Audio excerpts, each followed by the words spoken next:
आपको जब थ्योरी पढ़ाया था उसमें बताया था भाज्य बराबर ये फॉर्मूला होता है भाजक गुना भागफल धन शेषफल।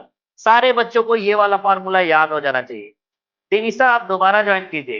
दिविसा dividend equal to divisor multiply quotient plus remainder. Okay, तो दिस इज द फॉर्मूला। ये फॉर्मूला को सारे बच्चों को याद रखना।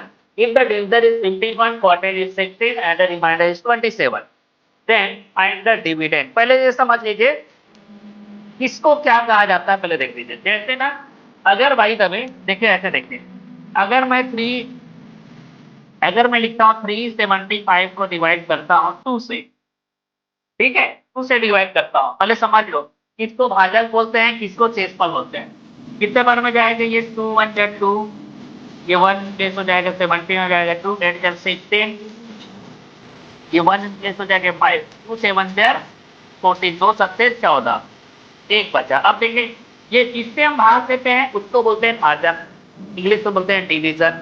जिस नंबर से हम किसी नंबर को डिवाइड करते हैं उसको बोलते हैं भाजक। ये कौन कहलाएगा? भाजक।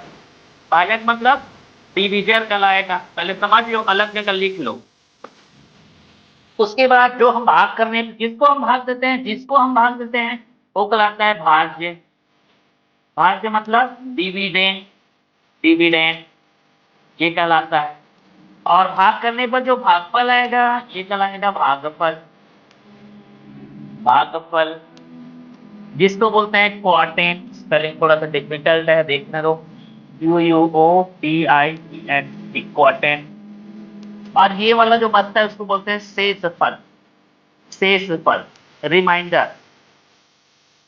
तो ऐसे एक क्वेश्चन है, डिवाइड के क्वेश्चन है जिसे बोलते हैं कि ये बोलते हैं कि डिविजर जो है यहाँ पे जो जगह भाजक है वो 51 है, यहाँ पे 61 रहता है बोल रहे हैं, और यहाँ पे भागफल आएगा कितना 16 आएगा बोल रहे हैं इधर बगल में, और शेषफल आएगा कितना बोल रहा है 27। आपको याद करने क्या बोल रहा है, यहाँ पे दिया नहीं है बोल रहा है, ठीक है, समझ आए? बीच की संख्या को क्या बोल रहे हैं। तो क्वेश्चन आएगा ना बच्चों, चैतन्य, यहाँ माइक बंद की। ऐसे जो भी क्वेश्चन आएगा उसके लिए ये फॉर्मूला आपको याद होना चाहिए। भाज्य बराबर भाजक गुना भागफल धन शेषफल। Dividend equal to divisor multiply quotient plus remainder. हो गया? Divisor into quotient plus remainder. सारे बच्चे इसको नोट कर लिए, इसको अलग जगह नोट कर लिए, ठीक है, इसको अलग जगह नोट करिए। इक्वल आपको समझाने के लिए मैंने बताया कि इसको ऐसे कहा जाता है। समझ आए? अब इस क्वेश्चन को कैसे बनाना है, बहुत आसान।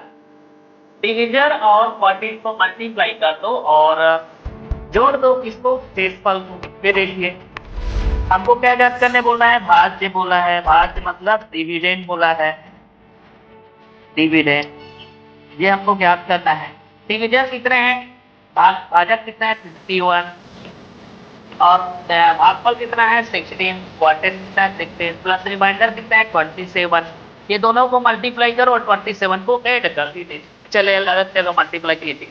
51 मल्टीप्लाई 16, 6 एकम 6, 6 पंचे 20, 6 5 30, 1 1 0 1, 1 5 0 5, 8 करो, ये 6 ये 1 5 3 8, 816 हो रहा है।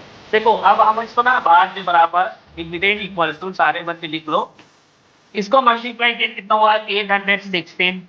इसमें जोड़ना किसको है 27 को, जोड़िए 816 पर 27 ऐड करिए। होमवर्क का क्वेश्चन मैं बनाकर भेजूंगा, है ना, होमवर्क का जो क्वेश्चन उसको बनाकर भेजूंगा। या अच्छा तीन अब दबाई से देखिए 7 6 13 का 3 कैरी हो जाएगा 1 2 3 4, और ये 8 कितना है आंसर बच्चों 843। कौन सा नंबर 8? तो मतलब अगर 843 को अगर मैं 51 से डिवाइड करता हूँ तो भागफल 16 आएगा और शेषफल 27 आएगा। समझ आया?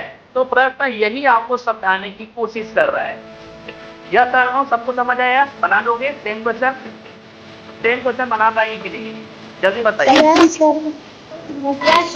कई बार आपको ये फॉर्मूला याद रखना है। कई बार क्या है ना, आपको भाजक पूछेगा, भाजक कितना होगा, कई बार आपको भागफल पूछेगा, तो उस तरह के क्वेश्चन भी आपको कराऊंगा।